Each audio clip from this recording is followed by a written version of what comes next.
Your reaction when the Bears reportedly reached out, asked for permission to talk to Mike McCarthy? It certainly made it interesting for Jerry Jones to have to maybe make a decision sooner than he would want to make. If he grants permission, does that tell us that Mike McCarthy is not going to be back? If he doesn't grant permission, does that tell us he is going to be back? There are so many different things you can come up with through this coaching search. I go back, expect anything when it comes to this, because I go back to the last time Jerry had a coach with an expiring contract in 2019 when he interviewed Marvin Lewis and Mike McCarthy before making any announcement on Jason Garrett's status. So that's kind of where we are right now.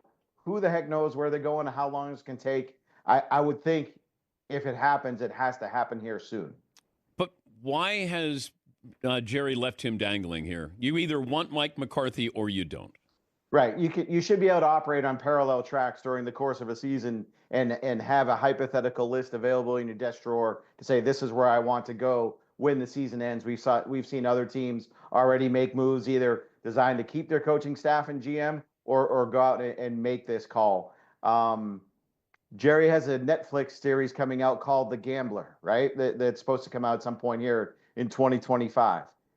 I don't know if he's much of a gambler anymore. This is just not how he operates. He takes his time on things and doesn't make the bold moves that everybody expects him to make. Maybe that will come back here soon, and I'll look like a fool for saying that. But I don't know why that this wasn't a decision that could have been made yesterday. Certainly can be made today, and hopefully by the end of the week. McCarthy's contract expires, Dan, on Wednesday. Cowboys have exclusive negotiating rights through January 14th. I would think if I'm Mike McCarthy, I want to know by Wednesday, because I want to know, should I look into the Chicago thing? Should I look into these other jobs that these people who might want me as coach? But Todd, you've been around this franchise a long time. How much does Jerry love the attention? Like his team stays in the news cycle constantly because he doesn't wrap anything up. Micah Parsons' contract won't be wrapped up quickly. Dak's wasn't. CD's wasn't. You're a head coach here. It almost feels like I want you to keep talking about my franchise.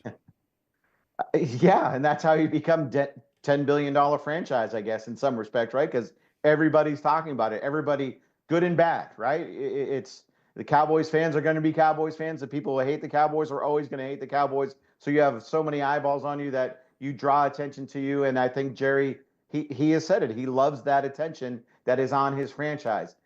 At some point, it's not conducive to winning football games, although he'll point out that they are the fifth or sixth most winningest team in the last 5, 6, 7 years.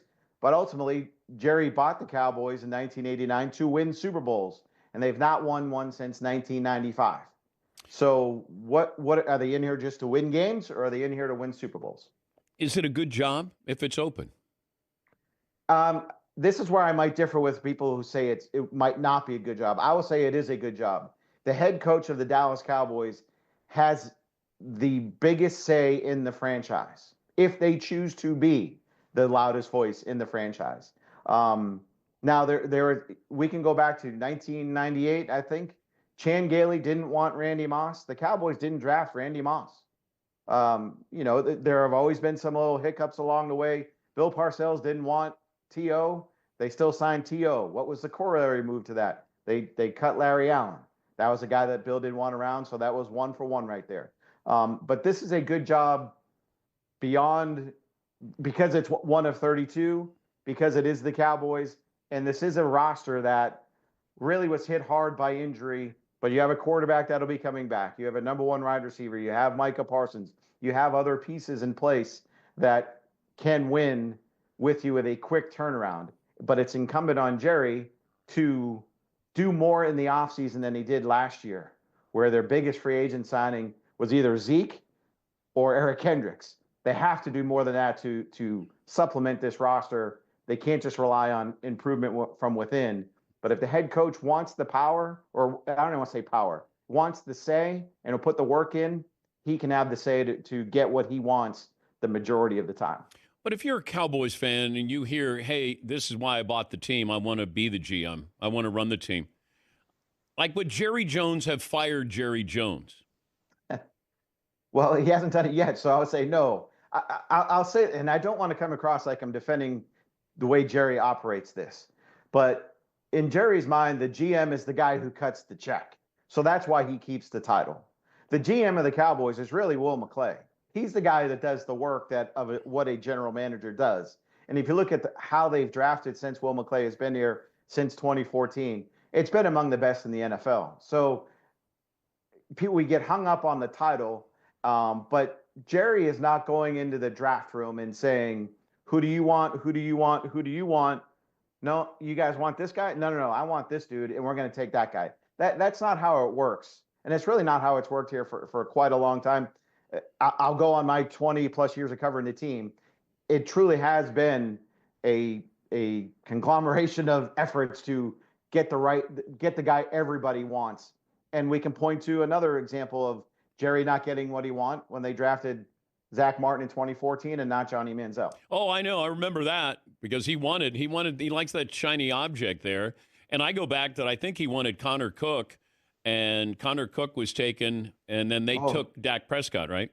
Yeah, not just Connor Cook. They tried to trade back into the first round to take Paxton Lynch. Oh. So those are two moves that the Cowboys are glad they didn't make, and they ended up getting Dak Prescott with not only their second fourth round pick, a compensatory pick. They took a defensive end out of Oklahoma with their first fourth round pick that year over Dak Prescott. You go back to Jimmy Johnson and Jerry Jones, that relationship. Could it have worked? Longer than it had? Yeah. No, I don't believe so. I think Jerry wanted out. And again, that was before my time here, but I haven't talked to a lot of people that have been around and talked to Jimmy about it and talked to Jerry about it. I think Jerry wanted out. I think Jimmy wanted to go somewhere else too. I think his time here was done.